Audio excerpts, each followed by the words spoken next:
Bapak, Ibu, dan saudara-saudariku yang terkasih dalam Tuhan kita Yesus Kristus, salam sejahtera untuk kita semua. Berkat Allah yang Maha Kuasa senantiasa menyertai kita.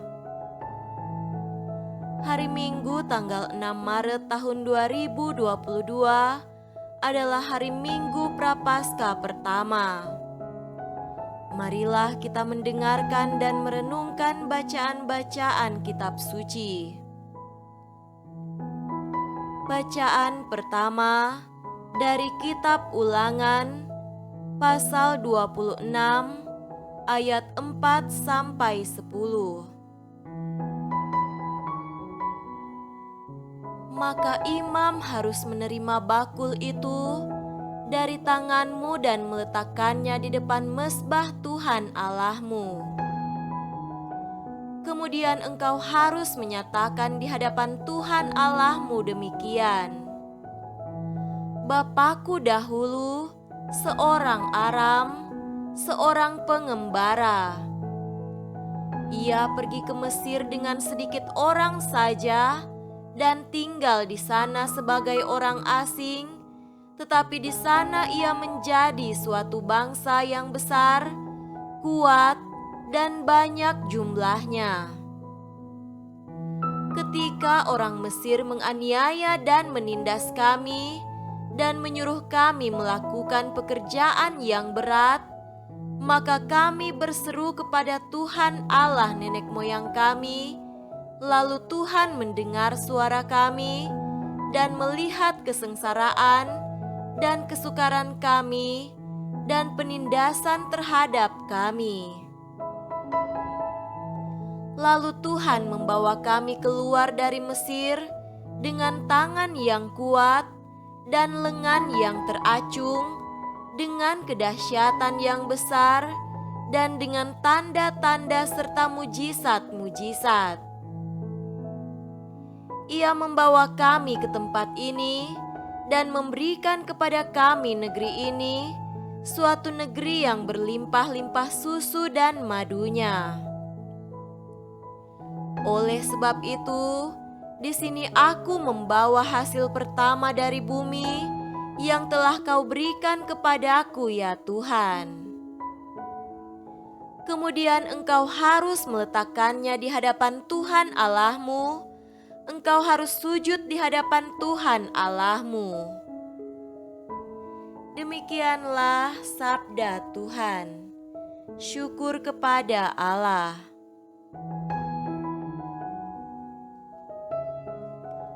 Bacaan kedua dari surat Rasul Paulus kepada jemaat di Roma, pasal 10 ayat 8 sampai 13. Tetapi apakah katanya? Ini, firman itu dekat kepadamu, yakni di dalam mulutmu dan di dalam hatimu. Itulah firman iman yang kami beritakan. Sebab, jika kamu mengaku dengan mulutmu bahwa Yesus adalah Tuhan, dan percaya dalam hatimu bahwa Allah telah membangkitkan Dia dari antara orang mati, maka kamu akan diselamatkan. Karena dengan hati orang percaya dan dibenarkan, dan dengan mulut orang mengaku dan diselamatkan. Karena kitab suci berkata, barang siapa yang percaya kepada Dia tidak akan dipermalukan. Sebab tidak ada perbedaan antara orang Yahudi dan orang Yunani. Karena Allah yang satu itu adalah Tuhan dari semua orang, kaya bagi semua orang yang berseru kepadanya. Sebab barang siapa yang berseru kepada nama Tuhan akan diselamatkan. Demikianlah sabda Tuhan. Syukur kepada Allah. Semoga Tuhan beserta kita sekarang dan selama-lamanya. Inilah Injil suci menurut Lukas. Dimuliakanlah Tuhan. Injil Lukas pasal 4 ayat 1 sampai 13. Yesus yang penuh dengan Roh Kudus kembali dari sungai Yordan, lalu dibawa oleh Roh Kudus ke padang gurun. Di situ ia tinggal 40 hari lamanya dan dicobai iblis. Selama di situ, ia tidak makan apa-apa, dan sesudah waktu itu ia lapar. Lalu berkatalah iblis kepadanya, "Jika engkau anak Allah, suruhlah batu ini menjadi roti." Jawab Yesus kepadanya, "Ada tertulis, manusia hidup bukan dari roti saja."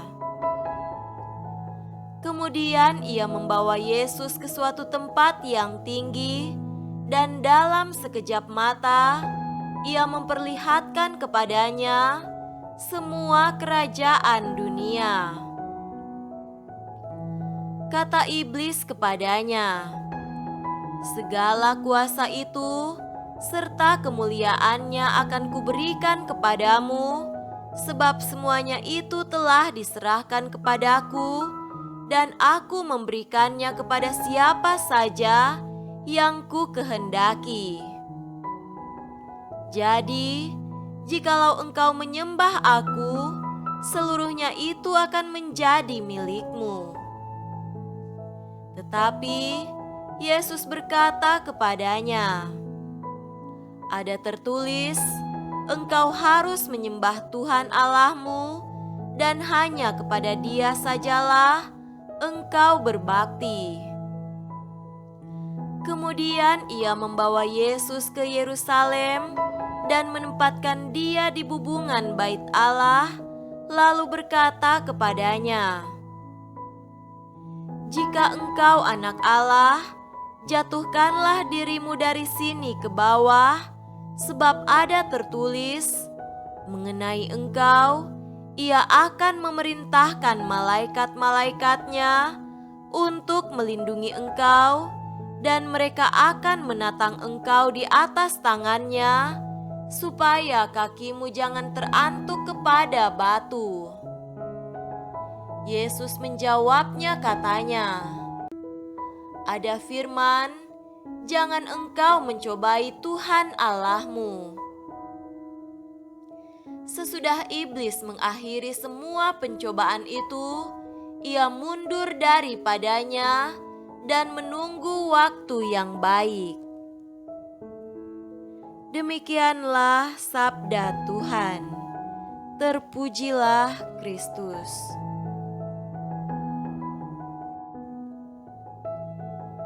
Saudara-saudariku yang terkasih dalam Tuhan kita Yesus Kristus, tema renungan kita pada hari ini adalah kesempatan indah untuk membarui diri.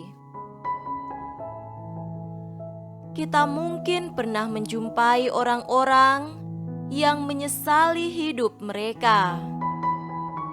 Betapa sering kita mendengar siswa berkata dengan menyesal, "Saya sangat ceroboh dalam studi saya telah membuang-buang waktu saya, sehingga saya gagal dalam ujian saya tidak lulus.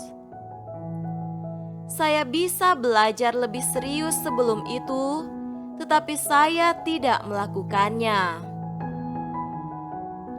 Beberapa orang yang lebih tua berkata bahwa ia memiliki kesempatan indah untuk maju, tetapi ia tidak menggunakannya. Seandainya ia menggunakan kesempatan itu, ia akan menjadi orang yang berbeda sekarang. Tapi itu sudah terlambat. Kita mungkin berkata bahwa seharusnya kita tidak melakukan ini sehingga tidak akan berada dalam masalah seperti ini. Pengalaman-pengalaman ini bercerita tentang keinginan untuk kembali dan untuk memperbaiki kesalahan yang telah mereka lakukan dan ingin kembali ke jalan yang benar sesuai keinginan mereka. Keinginan itu muncul dari kenyataan bahwa sesuatu telah terjadi dalam hidup mereka, sehingga mereka tidak menginginkan akibat yang ditimbulkan oleh perbuatan yang dilakukannya. Keinginan untuk kembali ini adalah warna dan semangat masa Prapaskah yang sedang kita masuki seperti saat ini pada minggu pertama masa Prapaskah. Jika bagi banyak orang sudah terlambat untuk membuat awal yang baru atas kesalahan besar yang telah mereka lakukan. Untuk masa Prapaskah, tidak pernah ada kata terlambat untuk membuat awal yang baru, pergantian yang baru, karena masa Prapaskah adalah waktu anugerah. Inilah saatnya untuk bangun dari tidur, karena penebusan kita sudah dekat. Masa Prapaskah ini menawarkan kepada kita masa pertobatan untuk meninggalkan dosa dan kembali ke jalan yang benar. Saudara-saudariku terkasih, dalam bacaan Injil pada hari ini, Yesus menunjukkan kepada kita bagaimana menghadapi pencobaan dalam hidup kita. Yesus membiarkan dirinya dicobai agar teladannya dapat mengajari kita cara mengalahkan iblis pada saat pencobaan. Yesus harus menghadapi 3 pencobaan yang diberikan oleh iblis. Yang pertama adalah mengubah batu menjadi roti untuk menenangkan rasa lapar Yesus. Yesus sebenarnya sedang berpuasa dan iblis mencoba untuk mengerem pengorbanan diri dan pengendalian diri Yesus. Godaan kedua adalah menjatuhkan dirinya dari bubungan bait Allah, sementara orang-orang di bawah bisa melihat keajaiban manusia jatuh dari ketinggian tanpa terluka, sehingga mereka akan langsung menyatakan dia sebagai Mesias seketika itu juga. Kita juga memiliki godaan ini ketika kita ingin selalu menjadi yang pertama, ketika kita kehilangan kerendahan hati dan kesederhanaan, ketika kita ingin menjadi lebih dari yang lain, ingin dilayani dan bukan untuk melayani. Yesus mengajarkan kita bagaimana menjadi rendah hati dan sederhana. Godaan ketiga adalah untuk melayani iblis.